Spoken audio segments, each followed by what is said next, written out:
అందరికీ నమస్కారం. Welcome to Suman TV. నేను మీ రమ్య. అక్టోబర్ మాసంలో 1వ తారీఖు నుంచి 15వ తారీఖు వరకు 12 రాష్ట్రాల వారికి ఎలా ఉండబోతుందో తెలియజేయడానికి ఈరోజు మనతో పాటు ఉన్నారు ప్రముఖ జ్యోతిష్య పండితులు నందిబట్ల శ్రీహరి శర్మ గారు. గురుగారిని అడిగి మరెన్నో విశేషాలు తెలుసుకుందాం. గురుగారు నమస్కారం. వాగర్థావివ సంపృక్తౌ వాగర్థ ప్రతిపత్తయే జగతః పితరౌ వందే పార్వతీ పరమేశ్వరౌ. సదాశివ సమారంభాం శంకరాచార్య మధ్యమాం అస్మదాచార్య పర్యంతం వందే గురు పరంపరాం. ఆదిత్యాయ చ సోమాయ మంగళాయ బుధాయ చ గురుశుక్ర శనిభ్యశ్చ రాహవే కేతవే నమః. శృంగేరి జగద్గురు పీఠాధిపతులకి కంచి పీఠాధిపతులకి నమస్కారములు తెలియచేసుకుంటూ కార్యక్రమాన్ని ప్రారంభిద్దాం. గురుగారు, అక్టోబర్ మాసంలో 1వ తారీఖు నుంచి 15వ తారీఖు వరకు కుంభరాశి వరకు ఎలా ఉంది? 1వ తారీఖు నుంచి 15వ తారీఖు వరకు కుంభరాశి వారికి ఈ అక్టోబర్ మంత్లో ఎలా ఉంటుందో తెలుసుకునే ముందు గ్రహ సంచారం తెలుసుకుందాం. రాశిలోనే శని వక్రీకరించి ఉండడం, కుటుంబ స్థానంలో రాహువు, చతుర్థంలో గురువు, పంచమంలో కుజుడు, అలాగే అష్టమంలో రవి బుధ కేతులు మరియు నవమ స్థానంలో శుక్రుడు, 11వ తారీఖు నుంచి బుధుడు కూడా ప్రవేశం చేస్తున్నాడు. వెరసి చూసుకున్నట్లయితే ప్రధానంగా ఈ యొక్క కుంభరాశి వారికి గ్రహ సంచారం రోజులు అధికంగా మంచిగా ఉన్నాయి, అనుకూలంగా లేని రోజులు తక్కువగా ఉన్నాయి.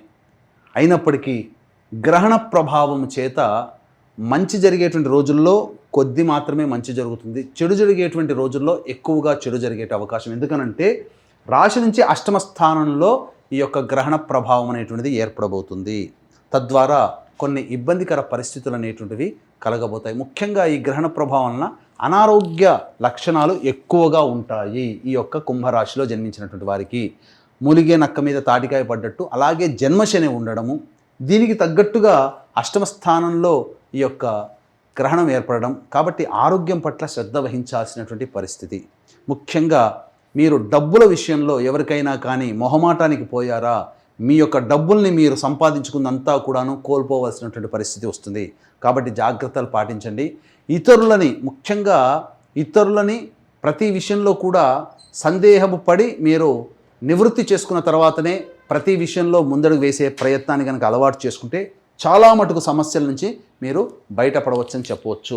ముఖ్యంగా మీకు తెలియకుండా మీ వెనకాల గోతులు తవ్వే వ్యక్తులు ఈ 15 రోజుల్లో మీకు ఎక్కువగా గోచరమవుతారు. కాబట్టి జాగ్రత్తలు పాటించండి.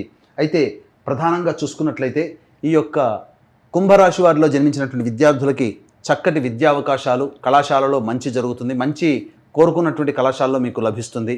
అలాగే ప్రధానంగా చూసుకున్నట్లయితే అక్టోబర్ 15 వరకు కుజ ప్రభావం చేత మంచిగా ఉన్నప్పటికీ ఇక ముఖ్యంగా ఈ 20వ తారీఖు రోజున తర్వాత కుజుడు ఈ కర్కాటక రాశిలో ప్రవేశం చేయడం, కాబట్టి సమస్యలు అనేటువంటివి ఉన్నప్పటికీ 20వ తారీఖు తర్వాత చాలా మటుకు జీవితంలో ఉన్నత స్థాయికి వెళ్ళగలిగేటువంటి అవకాశాలు మీకు గోచరమవుతాయని చెప్పవచ్చు.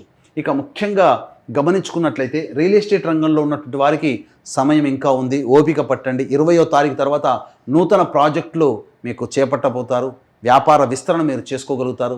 రైతులు కూడా గమనించుకున్నట్లయితే అక్టోబర్ 20వ తారీఖు తర్వాత తీసుకునే నిర్ణయాన్ని బట్టి తదనుగుణంగా వేసుకునే పంటలు మీకు అద్భుతమైనటువంటి ఫలితాలను మీకు ఇవ్వడానికి సిద్ధంగా ఉన్నాయి. కాబట్టి ఓపిక పట్టండి, తొందరపడి నిర్ణయాలు తీసుకోకండి. ఇక ముఖ్యంగా గమనించుకున్నట్లయితే ఈ యొక్క సంబంధించినటువంటి ఈ కుంభరాశిలో జన్మించినటువంటి వారికి 1వ తారీఖు నుంచి 15వ తారీఖు వరకు మంచి ఏ విధంగా ఉంటుంది, చెడు ఏ విధంగా ఉంటుంది, ఖర్చులు ఆదాయం ఎలా ఉంటాయనేటువంటి విషయాల గురించి క్లుప్తంగా తెలియజేసుకుందాం. 1వ తారీఖు రోజున ప్రధానంగా మీ జీవిత భాగస్వామితో, వ్యాపార భాగస్వామితో వచ్చేటువంటి పొరపచ్చాలని మీరు తగ్గించుకునే ప్రయత్నాలు మీరు చేస్తారు. సమస్యల్ని వచ్చినప్పుడు పరిష్కరించుకునే దిశగా ఉంటారు. మరియు మీ జీవిత భాగస్వామి తీసుకున్న నిర్ణయం, వ్యాపార భాగస్వామి తీసుకున్న నిర్ణయం మీకు మంచి లాభదాయకంగా ఆనందాన్ని కలిగిస్తుందని చెప్పవచ్చు. డబ్బులు కూడా మీకు రాని బాకీలు వసూలు అవ్వడం, డబ్బులు సమయానికి చేతికి అందడం 1వ తారీఖు రోజున మీకు గోచరం అవుతుంది. ఇక 2, 3 తారీఖుల్లో కనుక చూసుకున్నట్లయితే గ్రహణం ఏర్పడుతుండడం, ఆ సమయానికి ఆ యొక్క రాశికి ఈ అనుకూలమైనటువంటి కుంభరాశి వారికి అనుకూలంగా లేని కారణం చేత ఆరోగ్యం పట్ల శ్రద్ధ వహించాల్సినటువంటి పరిస్థితి. ప్రతి పని కూడాను మీకు బ్రేక్స్ అయ్యేటువంటి అవకాశాలు ఉంటాయి. ముఖ్యంగా ఏ పని చేయాలన్నా కూడా మనస్సు ఆందోళనగా ఉంటుంది. కాబట్టి జాగ్రత్తలు పాటించండి. ఇక 4, 5, 6 తారీఖుల్లో కనుక చూసుకున్నట్లయితే సంతానం మూలకంగా సమస్యలు, సంతానం మూలకంగా ఖర్చులు, సంతానంతో విభేదాలు ఏర్పడే అవకాశం ఉంది. కాబట్టి లౌక్యంతో సంతానంతో వ్యవహరించండి. అలాగే న్యాయవాద విషయాల్లో మీకు అనుకూలంగా తీర్పు రాకపోవచ్చు. కాబట్టి జాగ్రత్తలు పాటించండి. ఏది ఏమైనప్పటికీ 4, 5, 6 తారీఖుల్లో ఖర్చులు కూడా ఉంటాయని చెప్పవచ్చు. ఇక 7, 8 తారీఖుల్లో నిరుద్యోగస్తులకి ఉద్యోగం లభించే అవకాశము, ఉద్యోగస్తులకి ఉన్నతాధికారులకు అండదండలు, మీ పేరు ప్రతిష్టలు పెరిగే విధంగా మీకు పనులు ఉండడం అనేటువంటిది జరుగుతుంది. కాబట్టి డబ్బు కూడా సమయానికి చేతికి అందుతుంది. 9, 10, 11 తారీఖుల్లో అన్ని రంగాలలో ఉన్నటువంటి వారికి, అనగా వృత్తి రంగం, కళారంగము, అలాగే వ్యాపారము, అలాగే చేతి వృత్తులు, రోడ్ సైడ్ వ్యాపారస్తులు, వీళ్ళందరికీ కూడా ఏ రంగంలో ఉన్న వాళ్ళకైనా 9, 10, 11 తారీఖుల్లో అధిక ధనాదాయం కలిగేటువంటి అవకాశాలు ఎక్కువ గోచరమవుతున్నాయి. ఆనందదాయకంగా ఉంటారు. అన్ని రకాలుగా సమస్యల్ని పరిష్కరించుకోగలిగే స్థితిలో ఉంటారని చెప్పవచ్చు. 12, 13 తారీఖుల్లో కనుక గమనించుకున్నట్లయితే ఖర్చులు అధికంగా ఉంటాయి. సమయానికి నిద్ర పట్టకపోవడము, ప్రతి పని యందు బ్రేక్స్ కలుగుతూ ఉండడము, అలాగే ఏ పని చేయాలన్నా కూడా మనస్సు సహకరించలేకపోవడము. ఈ కారణం చేత ఒక జిగ్జాగ్ వ్యవస్థలాగా ఈ 12, 13 తారీఖుల్లో మీ జీవితం ఉంటుంది. ప్రధానమైన నిర్ణయాలు వాయిదా వేసుకోవడమే చాలా మంచిదని గమనించుకోవాలి. ఇక 14, 15 తారీఖుల్లో కనుక గమనించుకున్నట్లయితే మీరు ఎన్నాళ్ళ నుంచో పెండింగ్లో ఉన్నటువంటి పనులన్నీ కూడాను మీరు పూర్తి చేసుకుంటారు. ఒక చక్కటి వాతావరణంలో ఉంటారు. ఆనందదాయకమైనటువంటి పరిస్థితిలో ఉంటారు. విందులు వినోదాల్లో మీరు చురుగ్గా పాల్గొంటారు. ఒక మంచి స్థితిలో ఈ 14, 15 తారీఖుల్లో ఉంటారని చెప్పవచ్చు. ఏ తర్వాత చెప్పొచ్చేది ఏమిటంటే, గ్రహ సంచారం అనేటువంటిది అనుకూలంగా ఉన్నప్పటికీ గ్రహణ ప్రభావం అనుకూలంగా లేని కారణం చేత మంచి ఎక్కువగా జరుగుతున్నటువంటి రోజుల్లోనైనా అది మంచి తక్కువగా జరగడం, చెడు తక్కువగా జరుగుతున్న రోజుల్లో చెడు ఎక్కువగా జరగడం అనేటువంటిది గోచరమవుతుంది.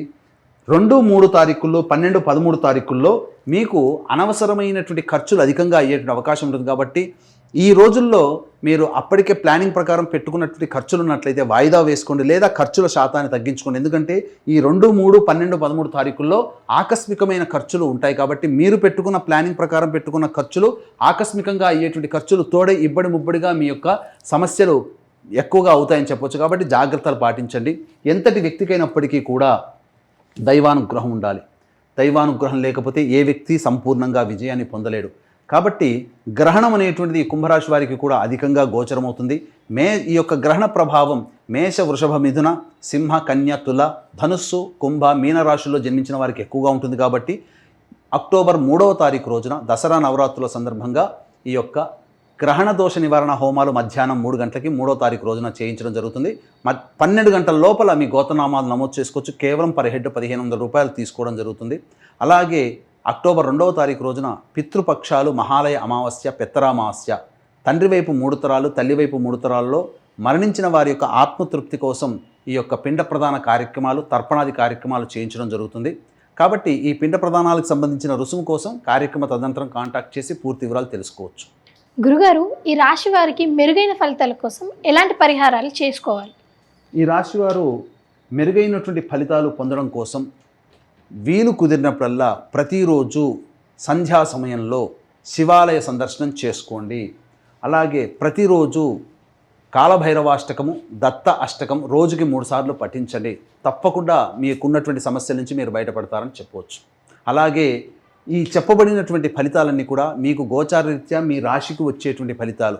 మీరు సమస్యలు ఇంకా ఎక్కువగా ఎదుర్కొంటున్నారు అని అంటే మీ యొక్క జన్మ జాతక రీత్యా, అనగా జన్మించిన సమయానికి ఉన్నటువంటి జన్మకుండలిని బట్టి మీకు సమస్యకి పరిష్కార మార్గాలు తెలియజేస్తారు. దగ్గరలోని మంచి ఉపాసనాపరులైనటువంటి పండితుల్ని సంప్రదించినట్లయితే, వారిచ్చే సలహాలు సూచనలు పాటించినట్లయితే ఇంకా మెరుగైన జీవితాన్ని పొందుతారని చెప్పవచ్చు. గురుగారు, చాలా చక్కటి విశేషాలను మా ప్రేక్షకులకు అందజేశారు. ధన్యవాదాలు. సర్వం శ్రీ ఉమామహేశ్వర పరబ్రహ్మార్పణమస్తు.